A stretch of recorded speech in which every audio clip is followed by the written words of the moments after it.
Imagine standing at the edge of the world 20,000 years ago. Ice sheets tower a mile high above you. Woolly mammoths roam the frozen grasslands. And somewhere in this brutal, beautiful landscape, a group of people are about to make the most important journey in human history.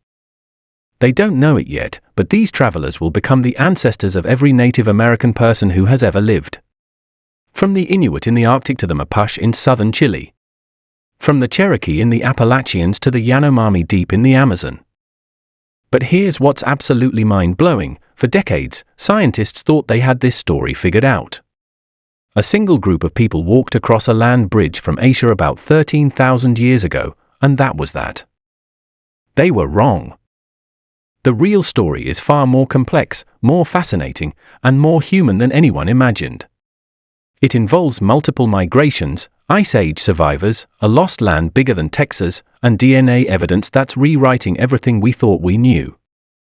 Today, we're going to follow the journey of the prehistoric fathers of Native Americans.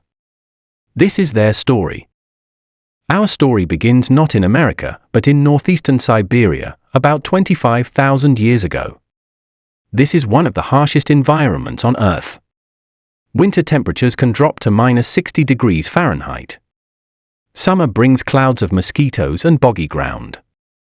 But people lived here. They survived here.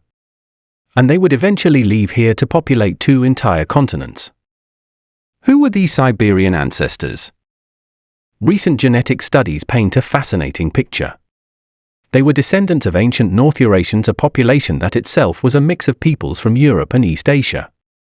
Think of them as the ultimate survivors, carrying genes from multiple populations, adapted to the coldest inhabited places on Earth.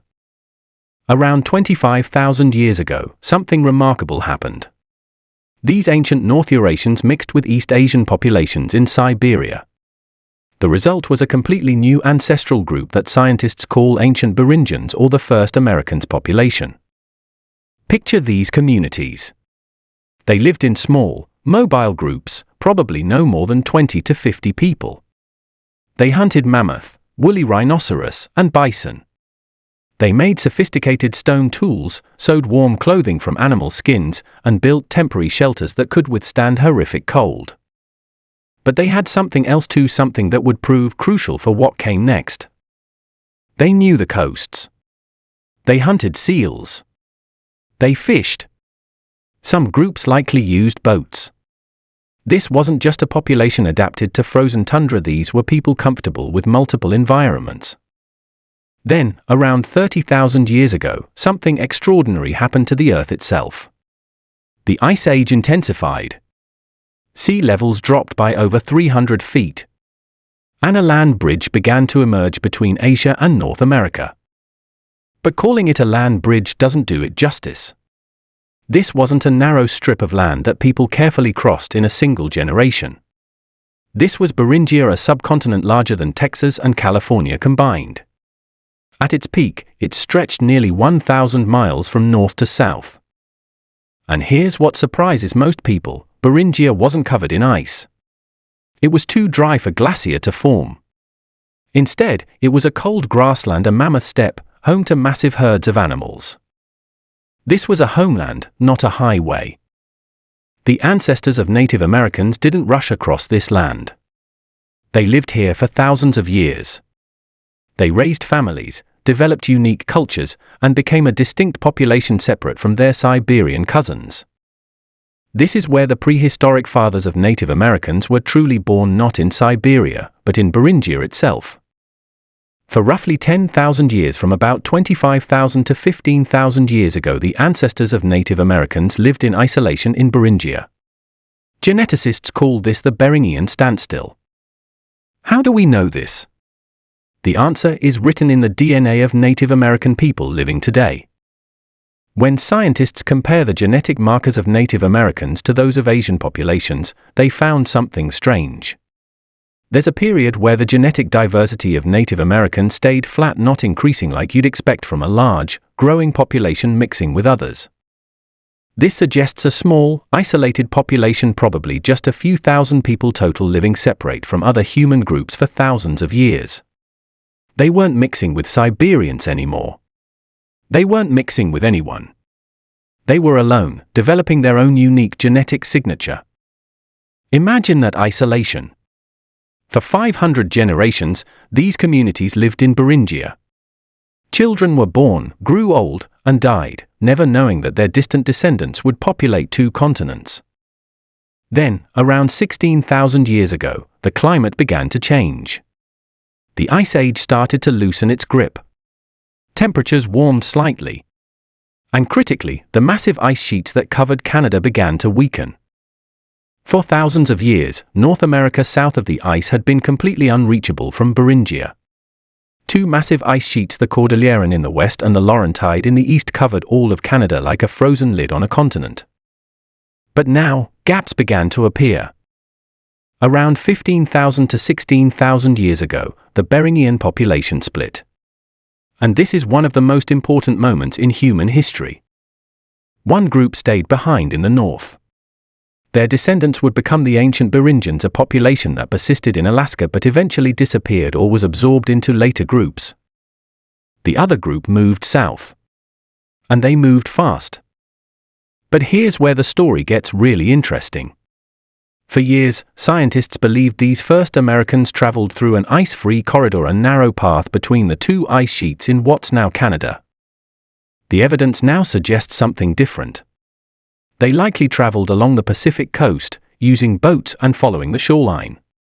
These weren't just hardy land travelers, they were sophisticated maritime people, capable of navigating rough coastal waters. Archaeological sites along the Pacific coast of North and South America support this. Unfortunately, many of these sites are now underwater, submerged when sea levels rose after the Ice Age. But the ones we found tell a clear story of coastal living, fishing, and marine mammal hunting. And once these people got past the ice, they moved at astonishing speed. Within just 1,500 to 2,000 years, that's only 60 to 80 generations, humans had spread from Alaska to the southern tip of South America, a distance of over 10,000 miles. The Monteverde site in southern Chile is dated to at least 14,500 years ago. That's barely 1,000 years after the ice sheets began to open. These people didn't slowly drift south over tens of thousands of years. They exploded across the landscape like a wildfire. They adapted to rainforests, deserts, mountains, plains, and coastlines. They developed hundreds of distinct cultures, languages, and ways of life. From a single founding population, they became incredibly diverse. But they weren't done. The story of migration to the Americas wasn't over. While descendants of the first migration spread throughout the Americas, Beringia and Alaska weren't empty. People continued to live in the far north. And they continued to migrate. Modern genetic studies have revealed something remarkable. Native Americans don't descend from just one migration. There were at least 3 major movements of people from Asia to the Americas, and possibly more. The most recent and clearest example is the Thule people, ancestors of modern Inuit populations. They migrated from Siberia to Alaska only about 1,000 years ago, practically yesterday in archaeological terms. The Thule brought sophisticated technology with them, large skin boats called umiaks, kayaks, targeling harpoons, and advanced techniques for hunting seals, walruses, and whales. They spread rapidly across the Arctic, from Alaska to Greenland, in just a few centuries. But the Thule weren't the first Arctic specialists in the Americas. They actually replaced an earlier culture called the Dorset, who themselves descended from earlier Arctic populations. It was wave after wave of migration, each bringing new technologies and genetic signatures. Then there's the second major migration, the ancestors of Na-Dene-speaking peoples, including the Navajo, Apache, and many groups in northwestern Canada and Alaska. Genetic evidence suggests this migration happened between 8,000 and 12,000 years ago, thousands of years after the first Americans arrived, but long before the Thule expansion. These were the prehistoric fathers of the Athabascan peoples. Interestingly, while most Na-Dene speakers remained in Alaska and northwestern Canada, some groups ancestors of the Navajo and Apache migrated all the way to the American Southwest within just the last 1,000 years. This shows that migration and movement didn't stop in prehistoric times. It continued for thousands of years. But here's where it gets really complex. Recent studies have found traces of additional genetic signatures that don't fit neatly into these three main migrations. There's evidence of ancient Australasian genetic markers in some South American populations, specifically in some Amazonian groups. How did DNA related to populations in Australia and Melanesia end up in the Amazon? Did a small group make an epic voyage across the Pacific thousands of years before the Polynesians? Did they travel along the ice-free corridor from Beringia? Scientists are still debating this mystery. What we do know is this: the land bridge between Asia and America didn't permanently close until about 11,000 years ago, when rising seas finally flooded the Bering Strait. For thousands of years before that, movement in both directions was possible. In fact, there's evidence of movement from America back to Asia. Some archaeological sites in Siberia show tool technologies that appear to have originated in Alaska. Culture and genes didn't just flow one way. The Bering region was a zone of mixing and exchange for thousands of years. So when we talk about the prehistoric fathers of Native Americans, we're not talking about a single group on a single journey. We're talking about multiple populations, multiple migrations, over thousands of years, each contributing to the rich tapestry of Native American ancestry. For most of the 20th century, the story of the first Americans was dominated by one theory, the Clovis first model. Clovis points are beautiful, distinctive stone spear points found across North America and dated to about 13,000 years ago. For decades, these were the oldest undisputed evidence of human presence in the Americas. The theory was simple: people crossed the Bering Land Bridge about 13,500 years ago, developed the Clovis technology, and rapidly spread across the continents. Before Clovis, the Americas were empty. Case closed. There was just one problem. It wasn't true. In southern Chile, archaeologist Tom Dillehay spent decades excavating a site called Monteverde. He found clear evidence of human occupation dating to at least 14,500 years ago, more than 1,000 years before Clovis. The archaeological establishment fought him for years. How could people be in southern Chile before they appeared in North America? It didn't make sense under the Clovis first model. But Dillehay was right. Eventually, the evidence became overwhelming. Monteverde was real, and it meant people were in the Americas before Clovis. Once Monteverde was accepted, other pre-Clovis sites began to gain credibility. Meadowcroft Rock Shelter in Pennsylvania, Paisley Caves in Oregon, Buttermilk Creek in Texas. Each pushed the date of human arrival earlier. The coastal migration theory explained how people could reach Chile so quickly. They didn't have to wait for an ice-free corridor through Canada. They could travel by boat along the coast, leapfrogging from bay to bay, exploiting rich marine resources. But the real revolution came from DNA. In 2014, scientists sequenced the genome of a baby boy who lived 12,600 years ago in Montana. His remains, found at the Anzac site, were buried with Clovis tools. The results were stunning. This Clovis-era child was directly ancestral to modern Native Americans, both North and South. His DNA showed that the population split that led to all Native Americans happened long before the Clovis culture emerged. Then in 2018, an even more remarkable discovery. Scientists analyzed the DNA of a 11,500-year-old infant from the Upward Sun River site in Alaska. She belonged to an entirely unknown population, the ancient Beringians we mentioned earlier. Her ancestors split from other Native Americans about 20,000 years ago but remained in Alaska while other groups moved south. Ancient DNA from sites across the Americas has now been analyzed. From Nevada to Argentina, from 10,000-year-old remains to individuals who lived just centuries ago. Each sample adds detail to the picture. The story that emerges is beautiful in its complexity. There wasn't one founding father or mother. There were populations. Some left descendants. Some, like the ancient Beringians, eventually disappeared. There were splits and reunions, bottlenecks and expansions. Critically, this research is increasingly being done in collaboration with Native American communities.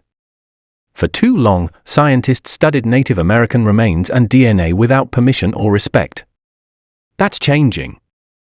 Today, many of the leading researchers on Native American origins are themselves Native American. They're bringing indigenous knowledge together with genetic science, creating a more complete and respectful understanding of the past. And here's something remarkable. Many Native American oral traditions speak of long migrations from the north, of journeys across ice and water, of arriving in new lands. These stories, passed down for hundreds of generations, align surprisingly well with the scientific evidence. The prehistoric fathers of Native Americans left two kinds of legacy, one written in DNA and stone tools, the other preserved in the memories and stories of their descendants. We've talked about migrations and genetics, about dates and DNA. But who were these people really? What were they like as human beings? First, let's dispel a myth. These weren't primitive people stumbling into a new world. They were highly sophisticated hunter-gatherers with technology and knowledge refined over thousands of years. The stone tools they made required immense skill. Creating a Clovis point involves understanding stone fracture mechanics at an intuitive level that takes years to develop. These were master craftspeople. They sewed fitted clothing that could keep them alive in temperatures far below zero. Bone needles found at Siberian sites show they'd mastered this technology at least 30,000 years ago. While we don't have much art from the earliest Americans, organic materials rarely survive. We know their Siberian ancestors created sophisticated artwork. Personal ornaments found with some of the earliest American skeletons suggest they continued this tradition. They buried their dead with care. The Anzac child was covered in red ochre and buried with over 100 stone tools, objects that represented countless hours of skilled work. This wasn't just disposal of a body. This was grief, love, and ritual. They traveled vast distances and maintained long-distance connections. Stone from quarries hundreds of miles away appears at archaeological sites. Shells from the coast appear deep inland. These people had social networks spanning thousands of square miles. But perhaps most impressive was their adaptability. Within a few thousand years of entering the Americas, humans had adapted to nearly every environment on two continents. In the Arctic, they hunted seals through ice holes and pursued whales in skin boats. In the Sonoran Desert, they learned which cacti stored water and which seeds were nutritious. In the Amazon, they identified hundreds of useful plants in the world's most biodiverse ecosystem. On the Great Plains, they developed sophisticated techniques for hunting massive bison herds. Along thousands of miles of coastline, they became expert mariners and fishermen. This wasn't dumb luck. This was intelligence, creativity, and an incredible capacity to observe, learn, and innovate. And they were people like us. They loved their children. They mourned their dead. They told stories around fires. They wondered about the stars. They laughed at jokes. They fell in love. The knowledge they accumulated and passed down was extraordinary. How to find water in the desert. Which plants could heal wounds. When the salmon would run. Where the caribou would migrate.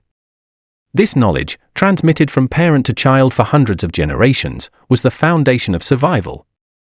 By 10,000 years ago, an estimated 5 to 10 million people lived in the Americas. They spoke hundreds of languages, practiced countless customs, and had adapted to virtually every environment. Some of their descendants would go on to domesticate corn, potatoes, tomatoes, chocolate, and countless other crops that now feed the world.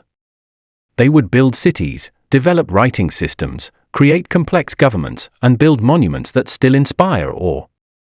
But all of that came later. The prehistoric fathers we've been discussing laid the foundation. They were the first. The pioneers. The ones who walked into an unknown world and made it home. The story of the prehistoric fathers of Native Americans is still being written. Every year, new archaeological discoveries and genetic analyses add detail to the picture. We now know there were multiple migrations, not one. We know the journey began over 20,000 years ago in Siberia. We know the travelers lived for thousands of years in Beringia before entering the Americas. We know they traveled by coast as well as land. We know they populated two continents with breathtaking speed. But more than facts and dates, we've learned something profound. Every Native American person alive today from the Arctic to Tierra del Fuego carries in their DNA a connection to these ancient travelers. The prehistoric fathers live on in their descendants. This is one of the great human stories. A small population, living in one of the harshest environments on Earth, embarked on a journey that would lead their descendants to fill 2 continents with extraordinary diversity of cultures, languages, and ways of life. It began at the edge of the world, in the frozen grasslands of Beringia, with people whose names we'll never know but whose legacy surrounds us. If you found this story as fascinating as we did, there's more to explore. Native American history didn't end in the Ice Age, it's living history, continuing today. Hit that subscribe button and turn on notifications. We're creating more content exploring indigenous histories, ancient migrations, and the archaeological discoveries that change what we know about the human past. Check out our video on the lost city of Cahokia to learn about the largest city in prehistoric North America. Or watch how ancient peoples domesticated corn to see how agricultural innovation changed the world. And let us know in the comments what surprised you most about this story. Did any of this challenge what you learned in school? If you want to go deeper, we've put links in the description to recent scientific papers, documentaries, and resources about Native American history and archaeology, many created by Native American scholars and communities themselves. The past is not dead. It's not even past. It lives in us, in the stories we tell, and in the questions we keep asking. Thanks for watching. We'll see you in the next video.